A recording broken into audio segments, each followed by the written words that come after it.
So hi there everybody. So this video is gonna be a follow-up to the comparison that I made with the Panasonic 10-25 against the Sigma 18-35, and thanks for all your comments.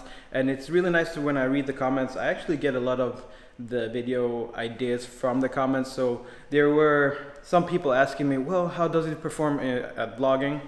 This is that video, and I'm not like the typical vlogger. Well, if you follow me on my channel, you probably know that I don't vlog too much. I mainly do it just to prove a point or test the firmware. And today I'm gonna vlog while I'm out with my bike to do some tests of the two lenses again, because some of the people were asking me about what's the difference in bokeh, and that's probably the thing that I'm gonna go out and shoot right now. So I've borrowed my wife's bike, and another person asked me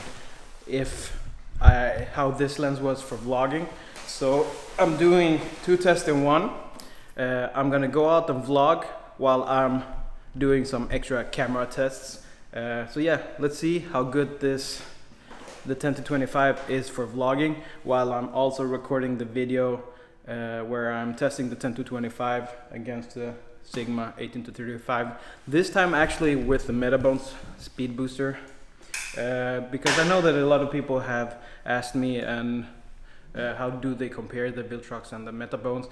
I'm actually working on a video about that as well, so that's coming up in the channel quite soon, where I'm going through and testing out both the 0.71 Metabones and the 6.64 XL version. But yeah, so that video is coming out soon. But as of right now, I'm gonna try to vlog on my wife's bike and try to find a cool place where I can really see the difference in bokeh between the two lenses. So I actually came to work a little bit earlier than I used to, or that I'm used to, because I wanted to get this test out almost before. Let's see here if we could find. So you might be asking yourself or wondering which are the settings that I'm using while I'm doing this. I'm using the Panasonic GH5 as always, or almost always. Not really true, because I use both the Blackmagic, Ursa and the Pocket quite a lot, and the Kinefinity. But those are my four cameras that I use a lot, the most. I have been using the Panasonic S1 quite a lot as well. But yeah, right now I'm using the, let's see here, we are at the Super Falafel. Right now I'm using the Panasonic GH5 because it has that IBIS. And one thing that I was wondering about is how does this lens at 10 millimeters work with IBIS? Because a lens that I use a lot and that I would have hoped to use more for vlogging is the Panasonic 8-18, but at 18 millimeters it wobbles a lot, and that's probably due to the really good IBIS. But they don't work together as well. So most of the time I actually have to zoom to get the right, or to minimize the wobbling from the sensor. You might be wondering which settings I'm using on the Panasonic GH5. Well, I'm shooting in open gate 5.2K. I've been doing that a lot the last few weeks since I got my new computer and able to edit the footage seamlessly. As I've said in my other videos, I'm not too much on transcoding because it does take a lot of time. But I really love that codec and being able to shooting in 4:3 and having that extra flexibility. I'm shooting in natural, so the natural picture profile, which I found is the best on the Panasonic GH5. I do have V-Log. I do use it at occasions, but yeah. But I know that a lot of people wonder how certain vloggers use their settings to manipulate the picture. Okay, maybe that was a strange thing to say, but I know that a lot of vloggers don't shoot vlogs in manual mode, and that's because it's really hard to set the exposure all the time. So right now I'm shooting in shutter priority aperture priority, and that's because a lot of people have been asking me about the background blur on this camera because the lens. And I mean, if you're getting this lens, oh yeah, you see it's quite a heavy setup, so I had to change arms. If you're getting this lens, you're probably going to want to shoot at the f1.7, but I'm shooting in aperture priority, so we're keeping that aperture at f1.7. And I mean, a lot of people shoot in shutter priority because they don't want that jittery look from the shutter speed. So I am using an ND filter, but even then I'm probably getting too much light into the sensor, so you won't have that sweet motion blur that filmmakers often want to have. So yeah, aperture priority I'm using right now, and I tend to also use auto ISO if I do get like in situations like if I'm biking and I'm getting under a bunch of trees. I want that auto ISO to bump up automatically, because when you're vlogging it's probably better to get the footage all of the time than getting the perfect exposure 85% of the time, because it's really infuriating to go out and shoot and not get the crucial moments in your vlogs.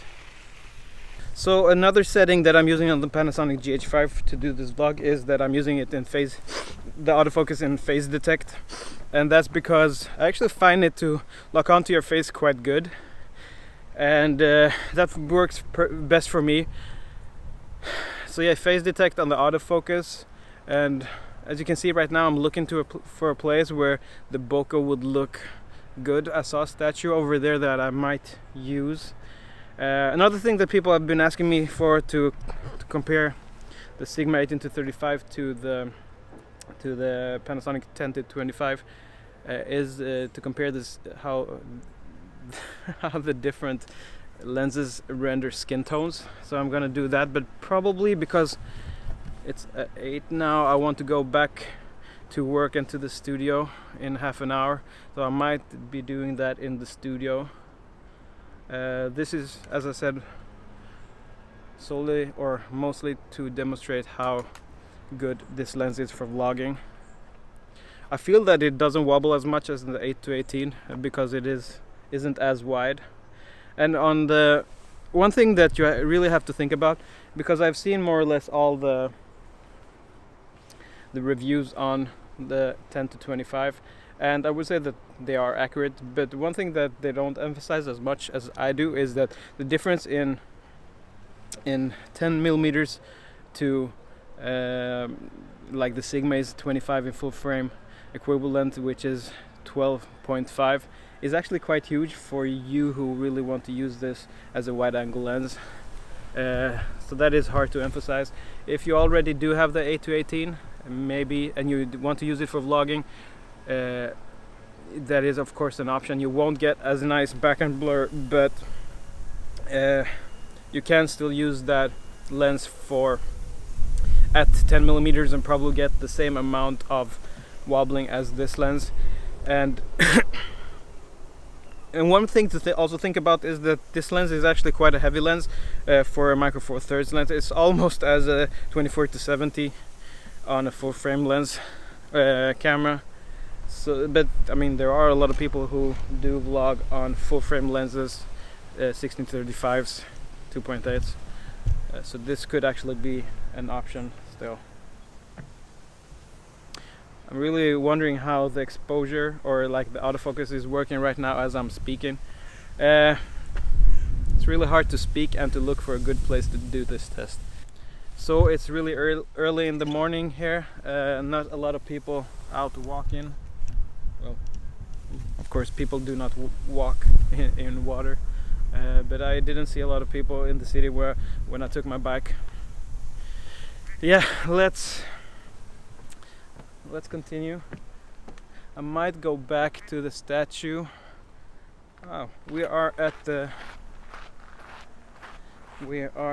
Malmo Castle Gardens here, so we might actually do a bokeh test with flowers just to see how the bokeh renders different. Okay, we're at the gardens and we do have a lot of flowers, so let's do this bokeh test. So I think I found the flowers that I'm gonna do some tests on. I might do several different tests. I'm gonna try to do this test in the maximum aperture available. So on the Sigma it's gonna be at f1.2 and on the Panasonic at f1.7, and I'm gonna try to do them at equal focal length, so at 25 millimeters on both, and yeah, 25 and 50, and also all the widest on the Panasonic, just to see how it looks like.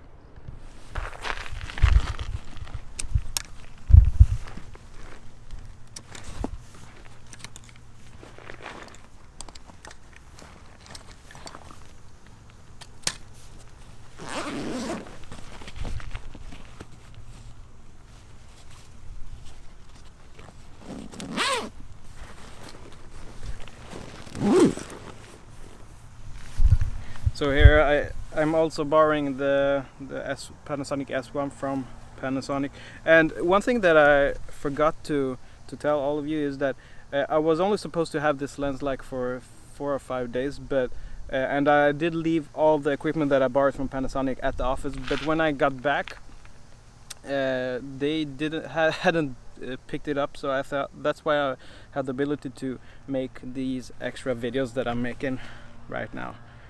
So yeah, here you can see me, and here are the flowers.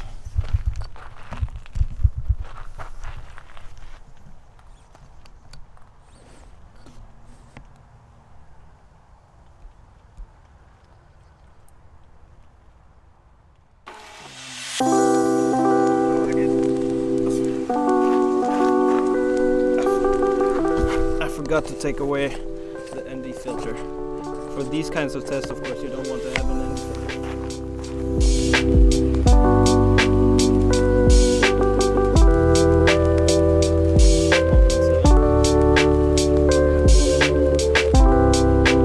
A couple of you actually asked me if I could do the skin tones test, as I said, and from the beginning I was gonna do that in the studio because it's more controlled. But I actually called a friend. She's a model, and she's a like the really typical Swedish a beautiful blonde girl, and I mean she has the perfect skin tones, and yeah, I'm gonna probably ask her if she could model a little bit.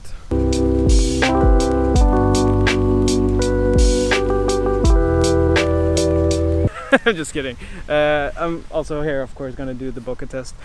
This is quite a good way to know if how this lens could be used in a portrait scenario, and how the rendition of the background would look like.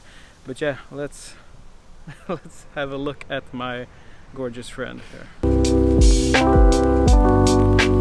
So I think I actually am done testing right now, because I felt a few drops of rain, and they have been promising us a lot of rain. The Panasonic 1025 of course is weather sealed, as all the Panasonic Leicas, except for the 42.5, I think. That's not weather sealed. It doesn't matter too much. The Sigma isn't weather sealed, so I'm gonna go home. It has been raining all night here in Malmo, Sweden, so it's a typically Swedish summer. Yeah, so I'm gonna head off to the office because I actually believe that I've gotten the footage that I want. Yeah, so this is also of course the test of the autofocus capabilities, because I am in AF, in face detection mode, of course. So you're probably wondering how I've been liking to vlog with this setup, and I mean, as I've said, I'm not a huge vlogger. I do believe that it is on the heavy side for a Micro Four Thirds system, but you do get that almost full frame look with this combo. Okay, change arms because it is a little bit heavy. So I mean, of the footage that I've been looking at on the LCD and the viewfinder, it actually looks really good, and the 10mm is also a good focal range for vlogging, I would say. And yeah, so I've been liking it. Now, does it change the autofocus capabilities of the Panasonic GH5? I'm not sure, probably not. I have seen videos, I think it was the hybrid shooter who found this being the best autofocusing lens of the Panasonic Leica bunch, could probably be. And yeah, so it's almost 9 o'clock. I have to go to the office. We'll probably cut this vlog video after work today because I do have a lot of things to do. So yeah, hope you liked me vlogging for an hour in the morning in Malmo. Yeah, there you have your answer if this is a good vlogging setup.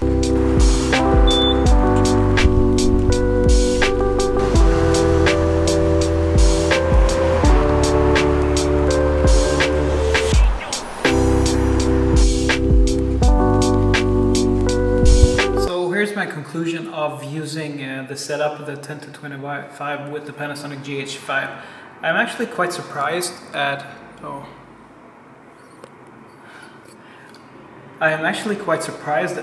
how good the footage looked.